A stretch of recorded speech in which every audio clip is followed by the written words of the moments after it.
오늘 주님이 우리에게 베풀어 주시는 말씀을 보겠습니다. 오늘 말씀은 마태복음 11장 28절에서 30절 말씀을 봅니다. 마태복음 11장 28절에서 30절 말씀 봉독해 드리겠습니다. 수고하고 무거운 짐진 자들아 다 내게로 오라. 내가 너희를 쉬게 하리라. 나는 마음이 온유하고 겸손하니 나의 멍에를 메고 내게 배우라. 그리하면 너희 마음이 쉼을 얻으리니 이는 내 멍에는 쉽고 내 짐은 가벼움이라 하시니라. 아멘. 사랑하는 성도 여러분, 한 주간도 주님 안에서 사셨습니까? 어느 날 어떤 분이 저한테 물어보는 거예요. 목사님은 오늘의 책임을 다하셨습니까? 목사님은 오늘의 책임을 다하셨습니까? 이렇게 질문하는 겁니다. 책임? 나한테 무슨 책임이 있을까? 잠시 대답을 멈추고 고민했어요.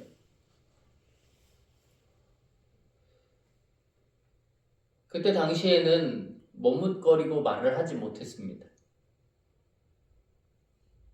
집에 돌아와서 곰곰이 눈을 감고 묵상하기 시작했어요. 책임. 나한테 무슨 책임이 있을까? 그런데 주님이 저의 책임을 떠올려 주시는 거예요. 목사라는 책임. 혁신교회 담임자라는 책임. 그뿐만 아니라 오늘 고난주의를 보내기 전 한 주. 이 한 주간 우리는 오늘 성찬 예수 그리스도의 몸과 피를 먹습니다. 이것을 위해서 준비하는 그 한 주. 그 한 주의 책임이죠. 그래서 우리가 이 성찬하는 것도 다 교육을 새로 했잖아요. 정말 사소한 부분부터. 우리 세대 맡은 이 성찬을 맡은 우리 성도님들은 함께 와서 다 같이 경건한 마음으로 기도하고 준비하고 그리고 이 성찬기도 아무나 들지 아니하고 꼭 맡은 이가 들고 경건한 마음으로 내려놓고 또 이따가 이 성찬 마치고 내려갈 때에도 마찬가지입니다. 맡은 자가 들고 내려가고 아무데나 놓지 않습니다. 제가 또 다 적어서 아까 또 올려놨었는데 손 타는 곳에 두는 게 아닙니다. 손 타지 않는 곳에 두고 성도님들이 다 돌아가시면 그때 또 경건한 마음으로 정리하는 거예요. 우리가 장례식장에 가도 아무렇게나 장례를 치르지 아니합니다. 절차가 있습니다. 누군가가 죽는데 웃지 않습니다. 킥킥거리지 않습니다. 입관할 때 보셨나요? 웃지 않습니다. 떠들지 않습니다. 경건한 마음을 유지합니다. 웃긴 생각이 날 때도 있죠. 재밌는 상황이 벌어질 때도 있어요. 그런데 그 웃음을 꼭꼭 삼킵니다. 감춥니다.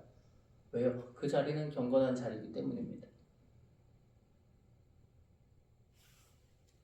오늘은 그런 주의를 기념하는 날입니다. 이런 주의를 맞이하기까지 나의 한 주에 대한 책임이 있죠. 우리가 그 책임을 다했는가 하는 것입니다. 얼마나 경건한 마음으로 이 한 주를 보냈는가 하는 것입니다. 책임, 나는 그 책임을 다했는가? 또 우리에게 시크릿 중보자 하나님께서 한 영혼을 맡겨주셨잖아요. 우리 성도님들께서 종종 만나면 그 한 영혼을 위해서 정말 열심히 기도하신다. 새벽에도 기도하고 밤에도 기도하고 우리 권사님, 어느 권사님은 생각날 때마다 기도한다. 매일매일 그 사람이 떠오르지 않냐고 그런 말씀도 하시더라고요. 은혜죠. 하나님이 내게 한 영혼을 맡겨주신 그 은혜, 그 은혜를 붙들고 나아가는 그 걸음. 그래서 이 사순절이 더 값진 것이 아닙니까? 고난 주간 사순절 40일 기도를 해야 그것이 거룩한 것이 아니에요. 고난 주간 특별 새벽 예배를 해야 그게 거룩한 게 아닙니다. 고난 주간 금식 기도를 해야 거룩한 게 아니에요. 내가 한 영혼을 품고 주님의 십자가 앞에서 그 영혼을 붙들고 기도할 때 그것이 하나님 안에서의 거룩인 줄 믿습니다. 주님은 우리의 마음을 보신다고 했습니다. 주님은 우리에게 이 십자가라는 책임을 더하여 주셨습니다. 아무에게나 맡겨주지 않습니다. 하나님의 자녀이기 때문에 저와 여러분은 하나님의 책임을 부여받은 줄 믿습니다. 책임. 저는 그 성도님의 그 말씀, 목사님은 책임을 다하셨느냐라는 그 질문에 대하여 마음 깊이 묵상했어요. 그리고는 회개 기도가 절로 나오더라고요. 주여, 내가 그 책임을 다 하지 못했던 것 같습니다. 회개합니다. 그저 잘못을 시인하고 카톨릭처럼 그저 고해성사 내 잘못이 이겁니다 라고 토로하는 게 아닙니다. 우리의 회개는 돌아서는 것인 줄 믿습니다. 고해성사는 그저 그 카톨릭 신부에게 내 죄를 고백하는, 그럼 하나님이 해결해 주신다라는 건데 아니죠. 돌아서는 것이 없는데 무슨 해결이 되었다라고 말할 수 있겠습니까? 돌아서야 됩니다. 방향이 완벽하게 전환되어져야 합니다. 그것이 회개입니다. 책임. 나는 주님 앞에서 무엇을 내려놓을 것이고 나는 주님 앞에서 무엇을 붙잡을 것인가. 그 선택이 그 책임을 증명합니다. 책임. 하나님께서 저에게 맡겨주신 하나님의 자녀로서의 책임. 삶 속에서의 책임. 어떠십니까? 여러분은 그 책임을 다 하셨습니까? 혹시 이 말을 들으면서 이것이 무겁네, 짐처럼 그렇게 여겨지시지는 않는가요? 사람은 태어나서 짐을 지고 살아갑니다. 어린 시절에는 성적의 짐을 지고, 청년이 되면 미래의 짐을 지고, 결혼하면 가정의 짐을 지고, 나이가 되면 인생의 짐을 집니다. 그래서 어떤 사람들은 이렇게 말하더군요. 목사님 너무 힘들어요. 우리의 삶이 왜 이렇게 무겁습니까? 왜 이렇게 힘이 듭니까? 라고 토로합니다. 그러나 여러분, 하나님의 말씀인 성경은 말합니다. 인생이 무거운 이유는 우리가 짐을 지도록 창조된 존재가 아니기 때문입니다. 우리가 짐을 지도록 창조된 존재라면 당연히 그러한 것입니다. 우리는 짐을 지도록 창조된 존재가 아니에요. 우리는 짐이 아니라 쉬기 위해 창조된 사람들임을 믿습니다. 창세기 1장을 보면 하나님이 인간에게 주신 것은 짐이 아니라 쉼이었습니다. 한번 우리 성경을 창세기 2장 2절인데요. 한번 읽어볼까요? 시작. 하나님이 그가 하시던 일을 일곱째 날에 마치시니 그가 하시던 모든 일을 그치고 일곱째 날에 안식하시니라. 아멘. 하나님은 일을 다 끝마치시고 나서 무엇을 하십니까? 안식하십니다. 쉬시는 거죠. 하나님은 인간을 쉼 속에서 살도록 창조하셨습니다. 쉬는 법을 알게 하셨다라고 하는 것입니다. 그러나 죄가 들어오면서 인간의 쉼에는 이 쉼이라는 것이 오히려 막히고 오히려 쉬는 것이 게으른 것으로 탈바꿈되고 오히려 쉬는 것이 나태한 것으로 그렇게 취급을 받고 짐을 지며 살게 되었습니다. 그래서 이 죄 이후에 자범죄 이후에는 인간의 삶에 짐이 시작됩니다.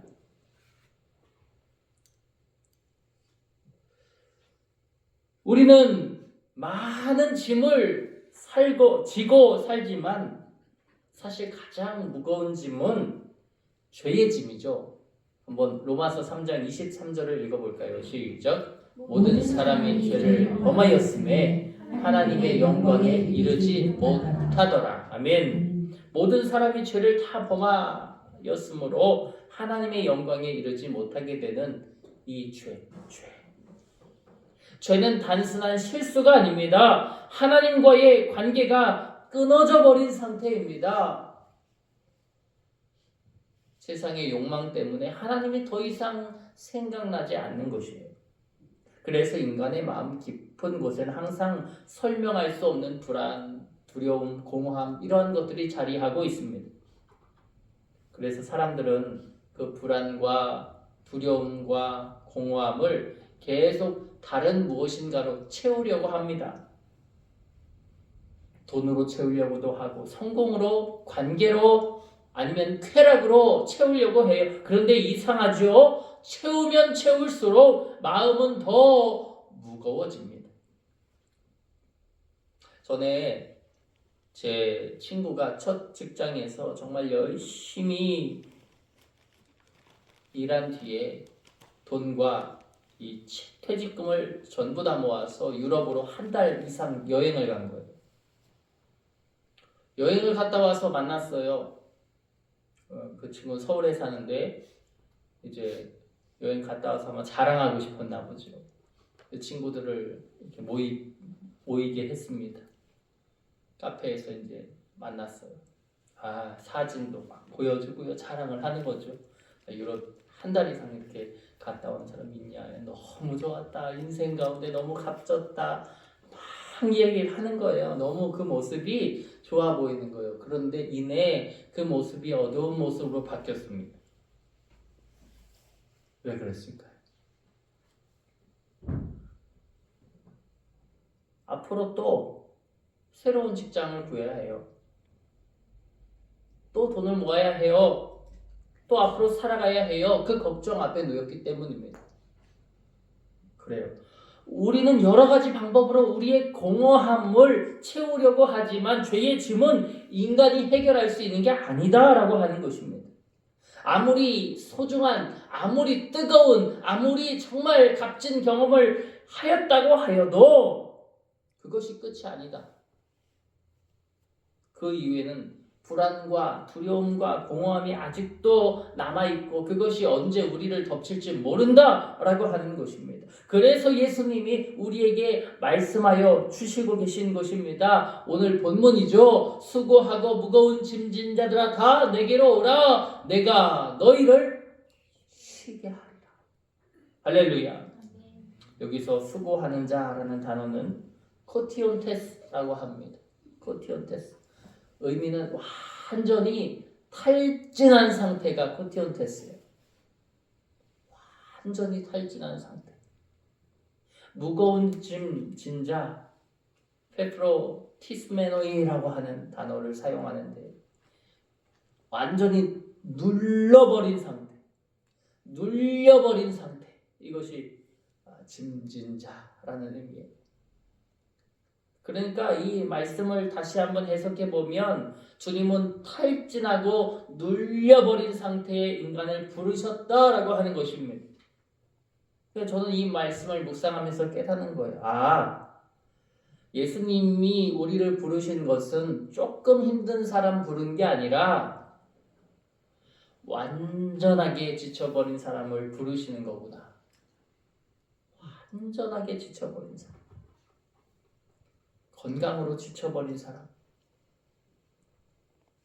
염려로 지쳐버린 사람, 문제로 지쳐버린 사람, 관계 때문에 지쳐버린 사람, 물질적인 문제 때문에 지쳐버린 사람, 그런 지쳐버린 많은 그런 눌려버린 그 사람들을 주님이 불러주십니다.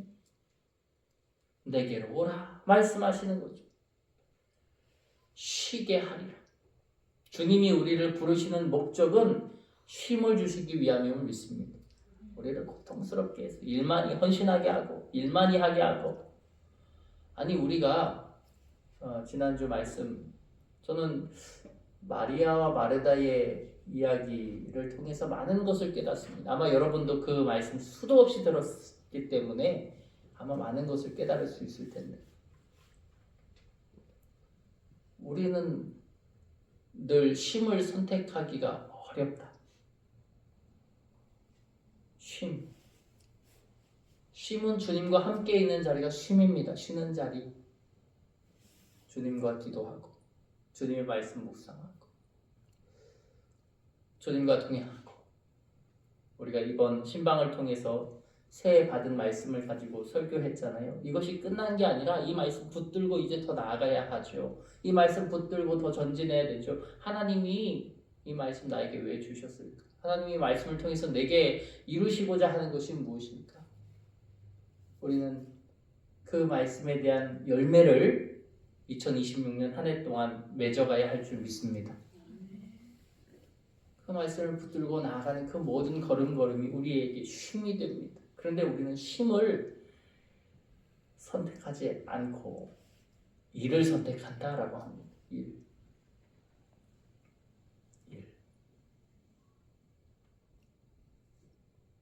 일이 되면 은혜가 되지가 않습니다. 일이 되면 화가 나고 짜증이 납니다. 일이 되면 즐기기가 어렵습니다. 그런데 주님은 우리에게 일을 주시려고, 짐을 주시려고 하시는 분이 아니라 쉬게 하시려고 하시는 분이다라는 사실이에요. 쉼, 아나파우어라고 하는 단어를 사용하는데, 지친 사람들을 쉬게 하고 회복시키고 새 힘을 주는 것이 바로 쉼입니다. 다시 일어서게 하는 거예요. 나 지쳤는데, 나 아무것도 못해, 나 그냥 누울 거야. 근데 그 누워있는, 그 탈진한 그 사람을 다시 일으켜 세워주는 그 힘, 그것이 쉼입니다. 그래서 제가 여기서 고민해 봤어요. 그러면 우리 예수님은 우리에게 어떻게 쉼을 주실까? 그렇잖아요. 우리를 쉬게 하신다는데 우리가 어떻게 쉼을 주신다는 의미일까? 완전한 쉼을 주실 수 있는 방법은 딱 한 가지입니다. 한번 읽어볼까요? 빨간 글씨 시작. 우리의 짐을 대신 지심. 이거밖에 없어. 우리의 짐을 대신 지심. 다시 말하면 우리의 짐을 십자가로 지신 것이에요. 이사야 53장 4절, 그는 실로 우리의 질고를 지고 우리의 슬픔을 당하였거늘.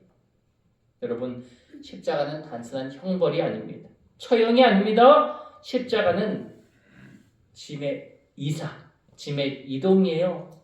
우리가 져야 할 그 짐, 우리가 져야 할 그 십자가를 주님께로 옮겼다. 그것이 주의 십자가 지심입니다. 그리고 주님은 그 십자가에 달려 돌아가십니다. 이사야 52장 14절 우리 한번 같이 읽어봅시다. 시작. 저는 그의 모양이 타인보다 상하였고 그의 모습이 사람들보다 상하였으므로 많은 사람이 그에 대하여 놀랐거니와. 아멘. 예수님의 몸은 채찍에 찢어졌어요.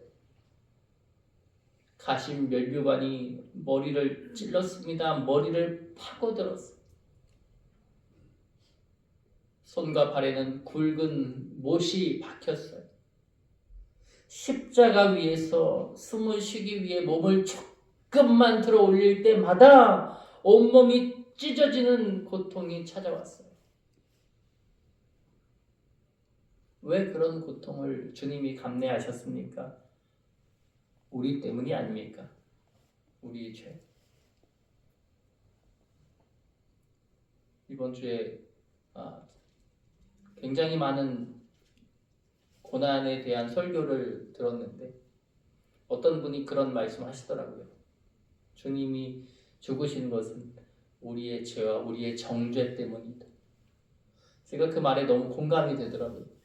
우리의 죄, 우리가 늘 주님과 동행하지 않는 죄, 우리의 죄는 너무나도 많잖아요. 그런데 한 가지 우리의 정죄, 네가 잘못했어. 너 때문이야. 나는 괜찮은데 네가 잘못해서 그래. 그 잘못의 모양을 다른 사람으로부터 찾는 거죠. 우리는 얼마나 많은 이유로 정죄를 하며 살아갑니까? 내가 잘못했을 때도 있지만 그가 잘못했을 때도 있는데 우리는 내가 잘못하고 그가 잘못하고를 따지지 않고 정죄의 화살표를 돌립니다. 정죄의 시선을 돌립니다. 우리의 죄, 우리의 정죄, 우리의 죽음이 모든 것을 예수님이 대신 지셨다. 그 죄가 예수님께 이동이 되었다라고 하는 것입니다. 그리고 주님은 그 모든 짐을 지시고 십자가에 달려 죽으십니다. 그리고 마지막으로 죽으시기 직전에 선언하십니다. 요한복음 19장 30절 우리 한번 읽어보죠. 시작. 다 이루었다. 아멘. 테텔레스타이라고 하는 단어를 사용하는데요. 빚을 완전히 지불했다. 완전히 청산했다. 이런 의미입니다. 너희에게 지었던 그 빚, 우리의 죄에 대한 그 빚, 우리가 다 주님께 우리 죄 다 이동시켰잖아요. 그 죄의 그 빚을 다 청산하다, 다 이루었다라고 하는 의미입니다. 주님이 우리의 죄를 다 청산해 주셨다라고 하는 것이. 그럼 우리는 죄인입니까? 주님이 그 죄를 담당하셨기에 우리는 의인인 줄 믿습니다. 한번 저를 따라 고백해 보죠. 우리는 주님이 있기 때문에 의인입니다. 그런데 주님이 없는 그 순간 우리는 죄인이에요. 주님이 없는 그 순간 우리는 죄인. 주님이 있는 그 순간 우리는 의인. 내가 잘나서 의인이 되고 내가 못나서 죄인이 된 게 아니라 주님이 있으면 의인이 되고 주님이 없으면 죄인이 된다는 사실을 기억하십시오. 우리는 무엇만 붙잡으면 됩니까? 주님만 붙잡으면 됩니다. 여러분 영원토록 주님을 붙잡으시기를 축복합니다. 그래요. 예수님이 말씀하시는 거죠. 이제 끝났어. 죄의 빛은 끝났어. 정죄가 끝났어. 이제 쉼이 시작되었다. 그러므로 이 쉼의 무게가 어떻습니까? 가볍게 얻어진 평화가 아니잖아요. 십자가의 질고의 무게가 담겨 있습니다. 우리가 죄에서 자유함은 십자가에 무게가 있다는 사실을 우리 가슴속에 마땅히 담아야 할 것입니다. 이 자유는 그냥 거저 얻어진 자유가 아니라 주님이 주신 주의 십자가의 무게가 담긴 자유라고 하는 사실을 우리는 날마다 기억하며 주님의 은혜에 감사해야 할 줄 믿습니다. 우리 지난 주일 말씀처럼 주님께 머무를 때 불평이 사라지고 비교가 사라지고 온전히 사랑할 수 있게 되고, 그러므로 이 쉼은 거저 온 게 아닙니다. 십자가 사랑을 우리에게 하나님이 보내주셨다라고 하는 사실을 우리는 절대로 잊어서는 안 될 것입니다. 그러면서 주님은 또 말씀하십니다. 예수 그리스도의 멍에는 가볍다. 마태복음 11장 29절인데요. 한번 같이 읽어볼까요? 시작. 나는 마음이 온유하고 겸손하니 나의 멍에를 메고 내게 배우라. 그리하면 너희 마음이 쉼을 얻으리니. 아멘. 아멘. 여러분, 멍에는 두 마리의 소가 함께 짐을 지는 도구잖아요. 예수님 말씀하십니다. 혼자 지지 마라. 내가 함께 하겠다. 그 예수님이 선언하시는 거예요. 내 멍에는 쉽고 내 짐은 가볍다. 여러분, 그렇습니다. 십자가는 무거운 짐이 아닙니다. 십자가는 우리의 짐을 내려놓는 자리입니다. 그래서 오늘 우리는 이렇게 고백할 수 있을 것 같아요. 우리 한번 같이 고백해 볼까요? 우리 하얀 글씨 읽어봅시다. 시작. 주님, 제가 너무 오래 혼자 짐을 지고 살았습니다. 이제 모든 것을 주님께 맡겨드리니 저에게 참 쉼을 허락하여 주옵소서. 할렐루야. 우리가 너무나도 혼자 짐을 지고 사니까요, 얼굴이 밝지 않고요, 근심 걱정 속에 염려로서 살죠. 이 시간 주님의 살과 피를 먹고 마실 때 저와 여러분에게 참 쉼이 임하기를 축복합니다. 참 안식이 임하기를 축복합니다. 어지러웠던 내 머리, 고민 많았던 내 가슴이 뻥 뚫리게 되는 은혜가 저와 여러분에게 임하기를 축복합니다. 우리의 근심이 주님 앞에 다 내려져 이동하여 주님이 그 무게의 짐을 지고 죽으신 거예요. 우리를 살려주신 거예요. 그런데 우리가 다시 그 짐을 끌어안고 산다니요. 여러분, 모든 것을 주께 맡기시기를 소원합니다. 왜냐하면 주님이 그 모든 것을 우리에게 허락하여 주실 것을 믿습니다. 그래요. 우리는 오늘 이 설교 후에 성찬식을 하게 될 것인데요. 성찬은 단순한 의식이 아닙니다.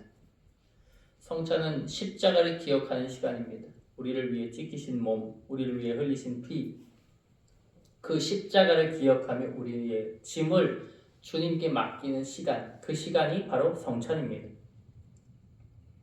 오늘 성찬 받을 때 여러분, 우리가 그렇게 기도해야 하거든요. 주님, 내 짐을 십자가에 내려놓습니다. 우리의 죄로 인해 불안했고 두려웠고 공허했고 이런 모든 것 대신 주님으로 말미암아 참 쉼을 우리에게 주옵소서. 참 쉼을 얻게 하여 주옵소서. 주님은 우리가 너무 세상의 행복을 쫓지 않기를 원하십니다. 예수님의 기쁨, 예수님의 은혜, 이런 것들을 소유하길 원하신다라고 하는 거예요. 제가 어제도 우리 성도님들께 그 얘기를 드렸었는데, 목사님 3명과 같이 이렇게 식사하는 자리였어요. 그런데 이제 한 목사님 딸이 이번에 20살이 됐다는 거예요. 20살이 되니까 얼마나 친구들하고 어울리는 것도 좋고 또 친구들하고 모여서 술 마시러 다니는 것도 얼마나 좋아요.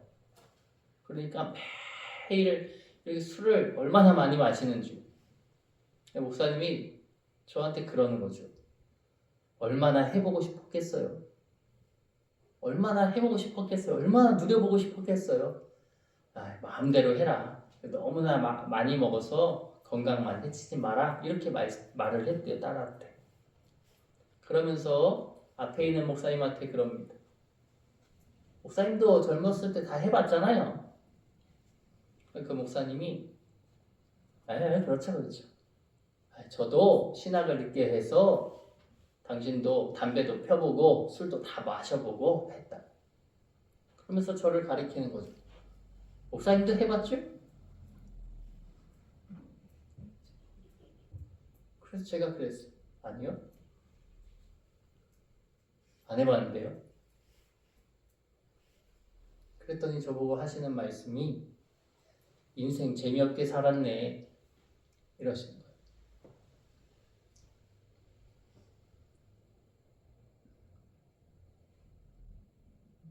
재미가 술을 마셔야만 재미있고 술을 안 마셔보면 재미가 없는 것일까?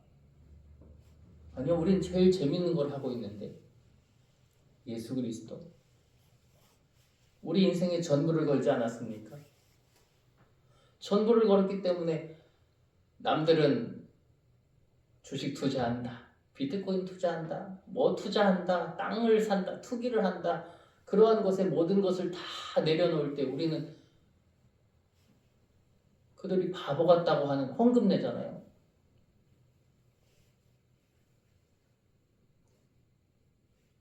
물질을, 돈을, 이 소중한 걸, 이걸 주님을 위해 드리잖아요. 아낌없이.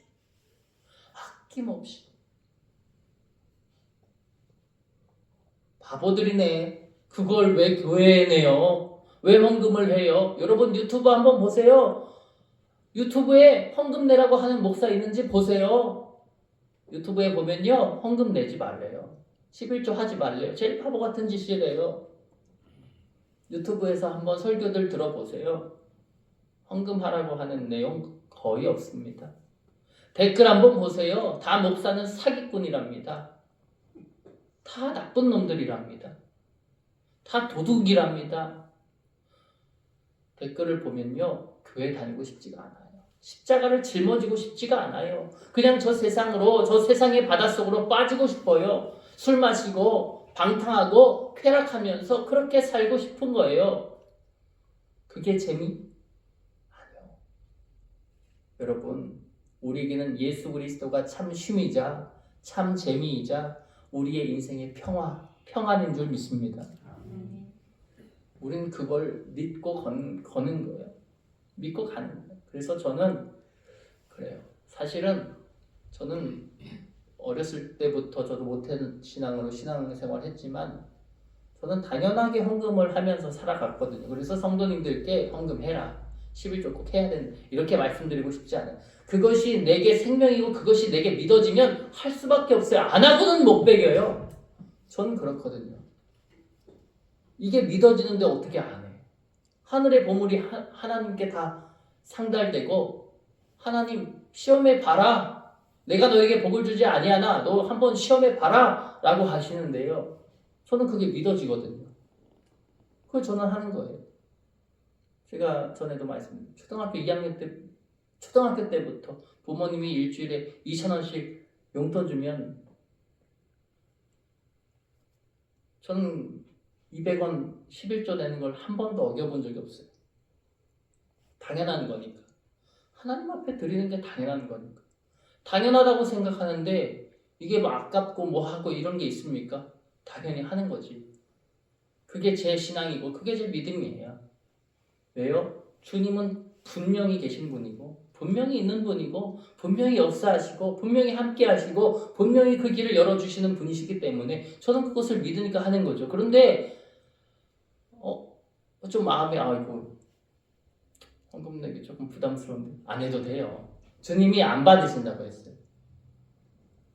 11조 좀 부담스러워요 목사님? 예, 안 하셔도 됩니다. 내가 내 마음에 정한 대로 하라고 했어요. 십자가는요 짐이 아닙니다. 짐이라서 세금 내듯이 세금 내기 싫은데 짐이잖아요. 짐이니까 싫은 거거든요. 그런데 쉼이 되면 내가 하고 싶어요. 우리 성도님들하고 가끔 식사하러 가면 우리 성도님들이 서로 이렇게 사주시겠다고 하시는 경우가 있습니다.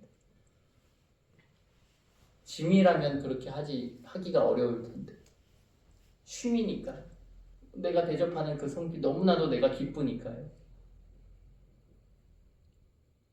여러분, 저와 여러분에게 십자가가 짐이 아니라 쉼이 되길 축복합니다. 예수가 우리의 전부가 되기를 소원합니다. 그러나 한 가지 기억해야 될 건 내가 지금 안 믿어진다면 그것도 자연스럽게 생각하시면 좋겠어요. 이걸 너무 무겁게 생각하지 않았으면 좋겠습니다. 그러나 주님은 반드시 그 때에 하나님이 정하신 때에 정한 마음을 주시고 우리를 당신의 자녀로 삼아주시며 그 길을 걷게 하여 주실 것을 믿습니다. 저는 그것은 반드시 믿습니다. 주님의 때가 있습니다. 우리가 비가 올 때가 내가 비가 왔으면 좋겠다고 생각할 그때 비가 오는 게 아니라 주님이 정하신 그때에 비가 내리듯이 하나님이 우리를 부르시는 때가 있음을 고백합니다. 그것이 오늘 이 성찬의 빵과 음료를 마실 때 역사하실지, 집에 돌아가다가 역사하실지, 죽기 전에 역사하실지, 그 역사가 언제 임할지는 알지 못하지만 여러분 언제나 주님을 기억하십시오. 주님의 은총을 기억하십시오. 주님의 은총을 바라보십시오. 하나님이 우리의 입에 떡을 먹여 주실 줄 믿습니다. 말씀을 좀 정리합니다. 하나님은 우리를 사랑하십니다. 그래서 그 사랑하심으로 죽기까지 순종하셨습니다. 예수님도 골고다 언덕에서 기도하실 때 갈등이 되셨잖아요. 나의 원대로 마시고 아버지의 뜻대로 해달라는 것 자체가 나의 원이 있다라는 거 아닙니까? 나의 뜻이 있다. 나 죽기 싫어요. 내가 왜 고통을 당해야 됩니까? 왜 내가 죽어야 됩니까? 다 죽기 싫어요. 나의 원이 있다는 것 아닙니까? 그런데 나의 원대로 하지 마시고 아버지의 뜻대로 해주세요. 내가 그 뜻에 순종하겠습니다. 라고 했던 그 고백이 아닙니까? 저와 여러분도 우리가 원하는 게 있습니다. 얼마나 많아요. 그렇죠? 우리가 원하는 게 있습니다. 그러나 그 원대로 마시고 아버지의 뜻대로 해달라고 기도할 수 있는, 왜요? 그것이 우리에게 쉼이 되기 때문입니다. 그 쉼을 우리가 누릴 수 있기를 주님의 이름으로 축복합니다. 기도하겠습니다. 사랑의 주 아버지 하나님, 간구합니다. 기도합니다. 우리가 너무 오랫동안 혼자 짐을 지고 살아왔습니다. 그러나 오늘 주님이 우리에게 맡겨주신 십자가를 바라봅니다. 우리의 죄를 대신 지신 예수 그리스도의 사랑을 기억합니다. 주님, 우리의 모든 짐을 주님께 맡깁니다. 십자가 앞에서 참된 쉼을 누리게 하여 주시옵소서. 세상의 짐, 그 무게로 살지 않게 하시고 아버지께서 주시는 새로운 힘, 지친 자를 일으키시는 그 쉼을 우리가 얻도록 하나님 복의 복으로 도와여 주시옵소서. 이제 성만찬으로 참여하며 나갈 때 주님의 살과 피를 먹고 마시게 될 것입니다. 먹고 마심으로 세상의 여러 관계, 생활, 삶 이것으로 만족하지 않고 주님이 우리에게 주신, 주님이 우리에게 맡겨주신, 주님이 우리에게 더하여 주신 아름다운 책임을 다하며 주님 안에서 복되게 살아가는 우리 모두가 되게 하여 주시옵소서. 언젠가 우리를 인격적으로 만나 주시고 언젠가 더 큰 믿음과 더 큰 은혜를 부어 주시옵소서. 주님의 살과 주님의 피를 먹고 마실 때 그 은혜와 그 능력이 우리에게 임하게 하여 주시옵소서.